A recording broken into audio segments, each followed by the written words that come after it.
Welcome back to the show. अब जब बात हो रही है कि बसंत वापस आई, मियां साहब ने आपको कमेटी में अपने साथ बिठाया और ये फैसला हुआ, आपको किसी और ने भी अभी अभी साथ बिठाया और उसके बाद एक बड़ा फैसला हुआ, आप मुशावरती अमल में शरीक रहे। और मैं बात कर रही हूँ पाकिस्तान क्रिकेट बोर्ड की। मोहसिन नकवी साहब से मुलाकात, फिर उसके बाद मोहसिन नकवी साहब की जानिब से ऐलान सामने आने में कुछ ताख़ीर हुई, वज़ीर-ए-आज़म पाकिस्तान के साथ उनकी मुशावरत चली, ऐलान देर से हुआ लेकिन उसे मास्टर स्ट्रोक करार दिया जा रहा है क्योंकि ऐसे लग रहा था कि भारत सख्त पाबंदी आयद कर देगा, आइंदा के लिए पाकिस्तान के लिए बहुत मुश्किलात होंगी। लेकिन उसके बरक्स हम देख रहे हैं कि श्रीलंकन बोर्ड की जानिब से एक लेटर पीसीबी को लिखा गया और कहा गया कि आप रिव्यू कर लें प्लीज़ अपने फैसले को इंडिया के साथ ना खेलने के, इससे बड़ा माशी नुकसान होगा। ये फैसला कैसे हुआ और ये कैसा फैसला है for the future of cricket? जी हाँ, ये बड़ा इम्पोर्टेंट सवाल है, इसकी बैकग्राउंड भी है फैसले की। और बैकग्राउंड ये है कि पाकिस्तान ने हमेशा कहा है कि सियासत क्रिकेट में नहीं होनी चाहिए जी। और जब से बीजेपी हुकूमत आई है हिंदुस्तान में 2013-14 के बाद उन्होंने क्रिकेट के अंदर बहुत सियासत इन्वॉल्व कर दी। और क्रिकेट के जो सरबराह रहे हैं बीसीसीआई के, जो क्रिकेट के जो सरबराह रहे हैं बीसीसीआई के, तो उनमें से वो सारे बीजेपी के लोग थे जी। तो जाहिर है वो फिर अपनी पार्टी पोजीशन उसको वो चलाते रहे और वो बेसिकली एंटी पाकिस्तान बहुत हद तक। तो वहाँ ये फैसला हुआ कि जी पाकिस्तान को हम दावत देंगे कि वो इंडिया आके खेला करे जो वर्ल्ड कप मैचेस हैं। बायलैटरली हम नहीं खेलेंगे एक दूसरे के साथ, मगर इंटरनेशनल मैचेस जो इंडिया में होते हैं उसमें पाकिस्तान अपनी टीम भेजा करे। मगर अगर कोई अगर इंटरनेशनल इवेंट होता है पाकिस्तान में तो हम अपनी टीम नहीं भेजेंगे। उस वक्त उनका ये मौक़िफ़ था कि सिक्योरिटी ठीक नहीं है और इसलिए हमें डर लगता है। और ये एक्चुअली जब से वो श्रीलंका के ख़िलाफ़ 2009 में वो एक इंसिडेंट हुआ था तो उसके बाद ज़ाहिर है इंटरनेशनल क्रिकेट यहाँ आनी बंद हो गई जी। मगर पीएसएल के बाद हमने दरवाजे खोल दिए और शो दिखाया कि हम सिक्योरिटी प्रोवाइड कर सकते हैं, सेफ हैं हम, सेफ हैं। तो फिर उसके बाद जवाब नहीं रहा इंडिया का, बाकी टीम्स आ रही थी, सारी आ रही थी, इंडिया इकलौता रह गया। तो इन्होंने फिर भी हमारी बात नहीं मानी और हमें ये कहते रह गए कि आप हमारे साथ खेलें। अच्छा, फिर ये हुआ कि उसी ज़माने में 2014 में एक बिग थ्री का इशू बना कि आईसीसी के अंदर बिग थ्री इंडिया, ऑस्ट्रेलिया और इंग्लैंड ये तीन सारे के सारे पैसे ले जाते हैं और जो थोड़े से रह जाते हैं वो बाकी जो 7-8 मुल्क हैं उनके अंदर बांट देते हैं, जिसके अंदर पाकिस्तान का शेयर 3-4% होता है।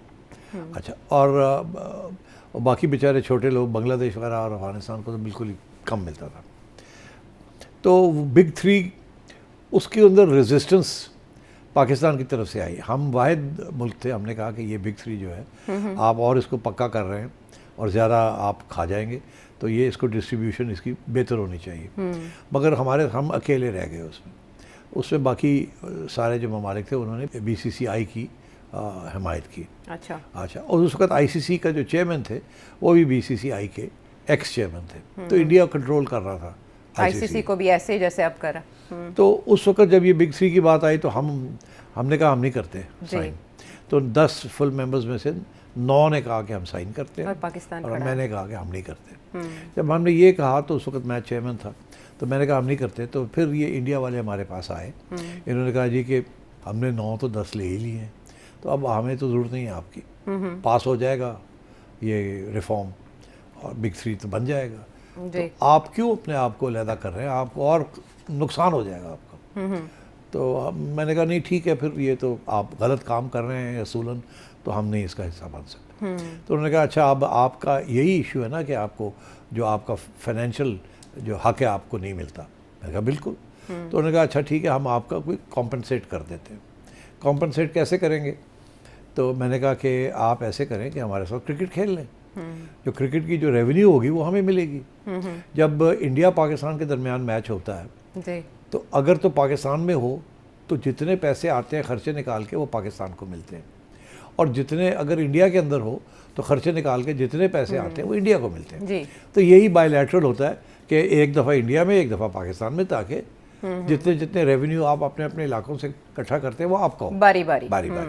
तो हमारे साथ 2 दफ़ा हाथ हो चुका था कि इंडिया हम चले गए इंडिया खेलने के लिए, इंडिया वापस नहीं आया खेलने में। ये मुशर्रफ साहब के ज़माने में भी हुआ और उसके बाद भी हुआ।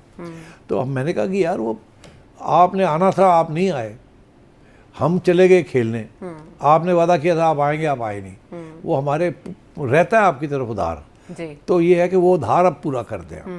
तो उन्होंने कहा जी कर देते हैं। अच्छा। तो हमने बैठ के वहाँ एक मुआहदा तय किया, MOU बनाया कि इतने मैचेस आप आके दुबई में खेलेंगे, थर्ड कंट्री में, आप पाकिस्तान में नहीं खेल सकते, डजंट मैटर। और ये तय हुआ कि ये अगले साल इस टाइम पे नवंबर में, अक्टूबर नवंबर में आप दुबई में और शारजा में आके आप 2 टेस्ट मैचेस, 3 वनडेज, 3 ODI, ये सारा कुछ हमने तय किया। ये हाइब्रिड सिस्टम आ गया। तो मैंने उस वक्त उनसे कहा कि ये दैट इज़ द इब्तदा वहाँ हुई हाइब्रिड की।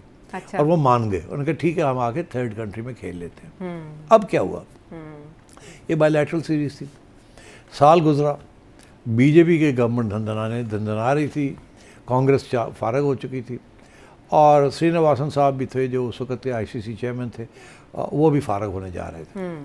तो हमें उस वक्त शहरयार खान साहब चेयरमैन थे, मैं चीफ एग्जीक्यूटिव था PCB का। तो हमें कोई खदशा हुआ कि ये गड़बड़ ना हो जाए आखिरी वक्त में, क्योंकि काफ़ी मीडिया के अंदर खबरें आ रही थी कि जी वो सोच रहे हैं कि करें कि खेलें कि ना खेलें, खेलें कि ना। और कुछ इंसिडेंट्स भी हो चुके थे अक्रॉस द बॉर्डर। तो हमने जब उनसे रब्ता किया, उन्होंने कहा जी आप ऐसे करें कि हमें आपको दावत देते हैं, आप मुंबई आ जाए। अच्छा। और हमारे बोर्ड से आके को मिलें आप, क्योंकि हमारे बोर्ड के अंदर कुछ लोग हैं जो कह रहे हैं कि सोचना चाहिए, खेलना चाहिए कि नहीं खेलना चाहिए, तो आप आ जाएं यहाँ, आके हमारे बोर्ड से बात कर लें। तो शहरयार साहब, मैं और सुभान जो कि हमारे COO थे, हम तीनों चले गए मुंबई। वहाँ गए तो वहाँ हमें एयरपोर्ट पर रिसीव करके होटल में ले गए। 11 बजे सुबह मीटिंग थी BCCI के साथ, और 11 के 12 बज गए, 12 के 1 बज गया। हम बैठे हुए हैं कि हमें बुलाएंगे, और हमें फ़ोन आ रहे हैं जी इंतज़ार करें। फिर फ़ोन आया, ये मैसेज आया, फ़ोन भी नहीं आया, मैसेज आया कि हमारे ऊपर बड़ा प्रेशर है राइट विंग से, हिंदू एक्सट्रीमिस्ट से, कि हम ना खेलें आपके साथ, तो इस वक्त हम आपसे मिल भी नहीं सकते। और टेलीविज़न के ऊपर हमें दिखाया जा रहा था कि कोई 200-300 लोग बसों में आए जिन्होंने BJP के झंडे लिए हुए थे। अच्छा। उन्होंने दावा बोल दिया BCC के हेडक्वार्टर्स के ऊपर। हमें ऐसे लगता था फॉल्स फ्लैग ऑपरेशन है, ये जान के किया गया है ताकि हमें कह सके हम नहीं कर सकते। तो इनसे माहिर हैं ये फॉल्स फ्लैग। तो हमने कहा यार है तो फॉल्स फ्लैग लग रहा है, मतलब जिस तरीके ना बसा आई ने, जिस तरह दरवाजे खुल गए ने, वो सारे अंदर आ गए और बड़े आराम के साथ जा रहे हैं, और ये तो ड्रामा है, फिल्में ही चलाते हैं ऐसे। मुंबई में तो फिल्में चलती हैं। तो खैर जनाब, फिर और पुलिस वाले आ गए हमारे पास, और SP साहब ने आके कहा कि सर वो तो मीटिंग कैंसिल हो गई है, तो हमें तो हुक्म है कि अब आपको एस्कॉर्ट कर दें बैक टू द एयरपोर्ट। अच्छा। तो ज़ाहिर है यू कैन इमेजिन हमने क्या सोचा, ये तो मतलब है कि बहुत ज़्यादा बेइज्जती भी हो गई हमारी, कि ये तो इनको ट्रस्ट नहीं किया जा सकता, धोखा बहुत है यहाँ तक, झूठ भी बोलते हैं, गुस्सा भी हमें बड़ा था। खैर हम वापस आ गए। जब वापस आए तो यहाँ के मीडिया ने हमें पूछा भाई तुसी करके की आए हो, कि चक मार के आए हो। ज़ाहिर है बड़ी तनकीद हुई कि आप इनको नहीं समझते, जानते नहीं हैं, आप इन पे एतमाद क्यों करते हैं, ये तो है ही ऐसे, और आपकी गलती है, आपको ये करना ही नहीं चाहिए था उनके साथ। अच्छा। ज़ाहिर है लोग गुस्से में थे। बहरहाल जी वो सर्वाइव कर दिया। उसके बाद फिर अगला साल आया तो वर्ल्ड कप था 2016 में, और इंडिया में ICC कि जी आप इंडिया में आके खेलें, फिर और अगर नहीं खेलेंगे तो फिर हम ये कर देंगे, वो कर देंगे, ये कर देंगे। तो हमने कहा भी अब क्या करें, क्रिकेट तो खेलनी है हमने, चले शायद एक गुडविल जेस्चर कर देते हैं, शायद इसके साथ फिर कुछ रास्ते खुल जाए। तो हमने कहा ओके। मगर उस वक्त चौधरी निसार थे इंटीरियर मिनिस्टर जी। तो मैं चौधरी साहब के पास गया, पंजाब हाउस से मुलाकात हुई, मैंने उन्हें बताया कि ये मसला है। तो उन्होंने कहा क्या होगा अगर आप ना जाएं, ये है, सारी डिस्कशन हुई। मैंने उन्हें मुतमईन किया कि आप हमें इजाज़त दे दें, जाने दें, क्रिकेट के अंदर सियासत नहीं आनी चाहिए। अच्छा। अगर एक साइड थोड़ी बहुत कर रही है तो उनको हम डील कर लेंगे, मगर हमें पहल नहीं करनी चाहिए या रिस्पॉन्स इस तरीके से नहीं देना चाहिए। तो वो मान गए, कहने लगे अच्छा फिर ठीक है अगर आप कहते हो तो। उस वक्त एक हमारा मैच था धर्मशाला में, और तो फिर हमने कहा कि हम चले जाते हैं मगर ये साइड इसको हटा के कलकत्ते में ले जाए मैच, अच्छा। बिकॉज ये हिंदू बेल्ट है, धर्मशाला ये हिंदू बेल्ट है और मैं ख्याल था यहाँ गड़बड़ ना हो जाए। अच्छा। तो फिर वो मान गए और उन्होंने हमारा जो मैच था वो शिफ्ट कर दिया टू कलकत्ता। अच्छा, अब तो खैर वी वेंट एंड प्लेड। इन्होंने जिस तरीके से जहाँ जहाँ हमारे मैचेस थे वो भी बड़े जिसे कहते हैं रिगिंग करके, टेम्परिंग की। हाँ, और जहाँ स्पिनिंग विकेट थी क्योंकि इंडिया के स्पिनर्स बड़े तकड़े थे जी। हमें हमारे फास्ट बॉलर्स तकड़े थे, तो जहाँ जहाँ स्पिन तकड़ी थी वहाँ उन्होंने हमारे मैचेस रख दिए ताकि अफ़गानिस्तान, श्रीलंका, इंडिया ये हमारे भावी हो जाए हमारे पे, because we were used to fast bowling और हमारी स्ट्रेंथ भी फास्ट बॉलिंग हमेशा रही है, except on 1 or 2 occasions when we had Abdul Qadir and spinners like that and Iqbal Qasim, but बात ये है कि हो तो गया, बदमज़गी भी रही उसमें कुछ। उसके बाद वक्त आ गया कब तो मैं चेयरमैन था उस वक्त पीसीबी का, तो हम इनके पास गए, हमने कहा आप आए, इन्होंने फिर इनकार कर दिया। उस वक्त एशियन क्रिकेट काउंसिल इनके हाथ में थी, बीसीसीआई के हाथ में थी। अच्छा। यही और तो उन्होंने कहा नहीं हम तो नहीं आएंगे। आई वॉज वेरी अपसेट, तो मैंने फिर काफ़ी लड़ाई झगड़ा किया, मैंने कहा अगर आप नहीं आएंगे तो हम भी नहीं आएंगे फिर। तो फिर उन्होंने आईसीसी को इन्वॉल्व किया एट्सेट्रा, और ये फैसला हुआ कि ठीक है फिर हाइब्रिड मॉडल को पक्का किया जाए, और अब हम आपके साथ जो मैचेस हैं वो दुबई में होंगे, न्यूट्रल वेन्यू हो जाए। तो ये हाइब्रिड मॉडल फिर पक्का हो गया।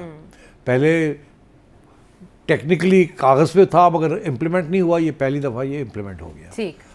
तो ये this is how the hybrid model came into be. तो अब क्राइसिस यही बनी हुई है कि चैंपियंस ट्रॉफी के ऊपर वो नहीं आए मगर हाइब्रिड मॉडल चला, मगर अब आ गया वर्ल्ड कप जी, और वर्ल्ड कप के अंदर वो कह रहे हैं आप इंडिया आके खेलें। हमने कहा हम नहीं खेलेंगे क्योंकि हम तो हाइब्रिड मॉडल में खेलेंगे। तो उन्होंने कहा हाँ वो तो अब स्टैब्लिश हो गया, ठीक है। मगर हुआ ये कि यहाँ तक तो बात चल रही थी हमने श्रीलंका में खेलना था जी, मगर हुआ ये कि बांग्लादेश जो कि हमेशा इनके साथ खड़ा होता था, अब वहाँ हुकूमत तब्दील हो गई है, माहौल बदल गया, बहुत एंटी इंडिया फीलिंग भी है वहाँ, और इंडिया के अंदर एंटी बांग्लादेश फीलिंग भी हो गई है। इंडिया के अंदर काफ़ी टेंशन है। यहाँ तक कि पार्लियामेंट में बांग्लादेश के खिलाफ बातें की गई, तो वहाँ शाहरुख खान साहब की टीम जी, जो कोलकाता नाइट राइडर्स, मुस्तफिजुर रहमान को उन्होंने निकालना पड़ा, बल्कि उन्होंने पहले हायर कर लिया, बोली लगा दी गई जी, ग्रेट प्लेयर। तो उसके बाद फ्रॉम द बीसीसीआई इंस्ट्रक्शंस गए कि नहीं इसको नहीं रखना, आप निकाल दें इसको। अब ये सियासत थी ना जी, तो उन्होंने निकाल दिया, उसको वापस भेज दिया। बांग्लादेश वाज वेरी अपसेट कि ये क्या हुआ। उन्होंने कहा अगर एक की सिक्योरिटी का मसला है तो फिर इसका मतलब सारी टीम का मसला होगा, तो फिर हम इंडिया जाके नहीं खेलेंगे, हमें आप श्रीलंका में अकोमोडेट करें जैसे पाकिस्तान को किया, हम भी वहाँ करते। इन्होंने सोचे समझे बगैर कहा नो, ये खेलना खेलो, नहीं खेलना ना खेलो, है ना, इजारादारी। अब वो बीसीसीआई और आईसीसी एक ही हो चुकी है। तो ये जो इन्होंने हाई हैंडेड किस्म की ज़्यादती की है बांग्लादेश के साथ, इसके ऊपर मोहसिन नकवी साहब ने फ़ैसला किया और पाकिस्तान की हुकूमत ने ये फ़ैसला किया कि हम अब बहुत हो गया, ये जो डबल स्टैंडर्ड्स हैं, ये जो क्रिकेट के अंदर इतनी सियासत आ गई है, इसको रोकना है हमने। और कोई बात नहीं, थोड़ा बहुत अगर नुकसान भी होता था कोई बात नहीं, और हम बांग्लादेश के साथ खड़े होकर असूलों पे इसको इस्टेब्लिश करेंगे कि अब आप ऐसे नहीं चला सकते आईसीसी को। तो ये है इसकी बैकग्राउंड। अच्छा। और अब हमने ये कहा कि जी हम 15 तारीख का जो मैच है विद इंडिया श्रीलंका में वो हम नहीं खेलेंगे। अब इसके साथ बहुत से मसले बन गए हैं। आईसीसी, ये बीसीसीआई बड़ी नाराज़ है बिकॉज इसमें बहुत पैसे बनते हैं इंडिया पाकिस्तान के मैच में, और तो वो अब इसके ऊपर डिस्कशंस हो रही हैं कि अब क्या किया जाए, क्या होगा। सेठी साहब, आर्टिकल 2.4 का हवाला दिया जाता है कि आईसीसी का एक कॉन्स्टिट्यूशन है, वो ये कहता है कि सियासी मुदाखलत नहीं होनी चाहिए। अब आपने ये माजी का किस्सा सुनाया, तब ऐसा नहीं था, आइन में कोई ऐसा आर्टिकल नहीं था जिसे अब पाकिस्तान पे अप्लाई करने की बात की जा रही है। नहीं, देखिए एक तरफ तो कहते हैं कि जी सियासत नहीं होनी चाहिए जी, ये मसला पता क्या है, ये बीसीसीआई प्राइवेट सेक्टर का बोर्ड है, इसमें गवर्नमेंट इन्वॉल्वमेंट नहीं है। इसी तरीके से यूके, यूएसए, साउथ अफ्रीका, ये सारे मुल्क जो है ना, जो पुराने मुल्क हैं, इनके अंदर ये प्राइवेट क्लब्स थे जो कि बने क्रिकेट के। अच्छा। जो नए मुल्क हैं हमारे जैसे, पाकिस्तान हो गया, बांग्लादेश हो गया, श्रीलंका, यहाँ गवर्नमेंट स्पॉन्सर्ड ये जो पीसीबी है या बांग्लादेश क्रिकेट बोर्ड है या श्रीलंकन क्रिकेट बोर्ड है, ये गवर्नमेंट के नोटिफिकेशन के जरिए बने और इसके अंदर गवर्नमेंट की काफ़ी मदाखलत होती है। हमारे यहाँ भी गवर्नमेंट अपॉइंट करती है, पैटर्न इन चीफ वज़ीर आज़म होता है और वही बहुत सारी चीज़ें डिसाइड करते हैं। तो ये एक पहली एडजस्टमेंट तो आईसीसी की कॉन्स्टिट्यूशन में ये करनी पड़ी, क्योंकि ये तो अब एक हकीकत है कि प्राइवेट क्लब्स तो है नहीं, गवर्नमेंट क्लब्स हैं ये। अच्छा। सो वो तो अकोमोडेट हो गए, मगर फिर भी वो क्लॉज है कि सियासी इंटरफेरेंस नहीं होगी। मगर सियासी इंटरफेरेंस होती रही है। मिनिस्टर्स, गवर्नमेंट के बांग्लादेश के मिनिस्टर्स को अकोमोडेट किया गया in the cricket board of Bangladesh Hasina के ज़माने में, और आईसीसी ने और बीसीसीआई ने एक्सेप्ट कर लिया बिकॉज उनके हक में था सारा कुछ। इसी तरीके श्रीलंका में भी ऐसे ही होता रहा। और हमारे यहाँ मिनिस्टर्स तो नहीं, मगर प्राइम मिनिस्टर नॉमिनेट करते रहे हैं बोर्ड के अंदर चेयरमैन को एंड सो ऑन। तो ये सारी चीज़ें एक्सेप्टेबल हुई। अच्छा। और सो एक किस्म की सियासत has been accepted by the ICC. अच्छा। तो और सो आई थिंक अब वो तो मान ली बात इन्होंने कि सियासत तो होती है, और यहाँ तक कि एक कानूनी तौर पे भी एक प्रेसिडेंट जिसे कहते हैं, एक हकीकत अब पहचानी गई है। वो ये कि जब ये इंडिया ने हमारे साथ बैकआउट कर गए थे हमारे एमओयू के, जो हमने 2014 में लिखा था, तो जब हम वापस आए मुंबई से, तो हमने ये फैसला किया, नदी ऐसी तैसी, will take them to court. तो हम इन्हें अदालत ले गए। वो आईसीसी की एक आर्बिट्रेशन काउंसिल है बड़ी वाली, 3 गोरे बैठे होंगे ने उत्थे, तो उथे हम ले गए इनको वहाँ, और वहाँ बड़ी इंटरेस्टिंग डिबेट हुई। मैं खुद था वहाँ एज अ विटनेस, क्योंकि I had signed the original document. तो वहाँ फैसला ये आया कि गवर्नमेंट अगर कह दे कि नहीं खेलना, तो बोर्ड को मानना पड़ता है, और जो भी कॉन्ट्रैक्ट साइन किया होता है वो नल एंड वॉइड हो जाता है। अच्छा। अब वो आ गया है फैसला, यहाँ तक कि अगर गवर्नमेंट आपको वर्बली भी कह देना, अख मार देवे ना, तो वो भी काफ़ी है। आपको कुछ लिखत पढ़त करने की ज़रूरत ही नहीं, आप आके सिर्फ ये कह दें हमें तो गवर्नमेंट ने कहा था इसलिए हम नहीं खेले। अच्छा। ख़त्म। अच्छा। तो वो अब इस्टेब्लिश हो गया है। अब हर बोर्ड जो है वो ये कह सकता है हम नहीं खेलते, हम ये नहीं करते, हम वो नहीं करते, हमें गवर्नमेंट ने कहा, ख़त्म हो गया। ठीक, तो ये तो इस्टेब्लिश हो गया है। अच्छा। तो अब सिचुएशन ये है कि हम ये कह रहे हैं कि हमें गवर्नमेंट ने कहा मत खेलो। हमारी गवर्नमेंट की तरफ से ही तो ट्विटर पे ऐलान किया गया और तो सोशल मीडिया पर ऐलान किया गया, पीसीबी की जानिब से रिटर्न तो अभी आईसीसी को नहीं बताया गया। नहीं, मतलब है कि बताया गया या नहीं बताया गया, मगर ये तो पता चल गया ना कि गवर्नमेंट ने कहा कि नहीं खेलना। मोहसिन नकवी साहब ने भी कह दिया, बयान दे दिए, और प्राइम मिनिस्टर साहब का ट्वीट शीट भी सुना आ गया। जी, गवर्नमेंट ऑफ पाकिस्तान। तो मेरा ख्याल है ईमेल्स भी एक्सचेंज होगी मुझे नहीं पता, होगी। So that's not an issue, ये इशू नहीं है। अब पता चल गया गवर्नमेंट नहीं। अब इस वक्त जब हम बात कर रहे हैं यहाँ, मेरा ख्याल है आईसीसी और बीसीसीआई एक ही है, और इधर पीसीबी, ये आपस में बातचीत कर रहे हैं क्योंकि इस मसले को कैसे हल किया जाए। अच्छा। और पता नहीं ये हल होता है कि नहीं होता, मेरा ख्याल है मुश्किल होगा। ठीक। मगर बातें चल रही हैं कि क्या किया जाए। ठीक। 15 तारीख दे दी गई, फ़ौरन क्या कहा जा सकता था, क्यों देर लगाई? ये क्यों कहा कि 15 तारीख का मैच नहीं खेलेंगे, उसके बाद का क्या होगा? ये सारे सवाल खुले छोड़ दिए। चलें, हाँ, ये सारे सवालों के अलावा भी बहुत ये से अब सवाल हैं। अगले 1-2 दिन के अंदर आपके साथ इसके ऊपर गुफ्तगू जारी रहेगी कि अभी जब मामला कहाँ जा रहा है और क्या होगा। अच्छा। इससे बड़े सारे सवाल है। I know time is running out. नहीं, मैं ये चाह रही हूँ कि मैं ब्रेक से वापस आके वो सवाल आपके सामने रखूँ, आज ही हम कंप्लीट कर ले जरा इस मामले को, और जो हमारे जहनों में है इस वक्त सवाल बाकी और बेचैनी है, उनके जवाब मिल सके ब्रेक के बाद।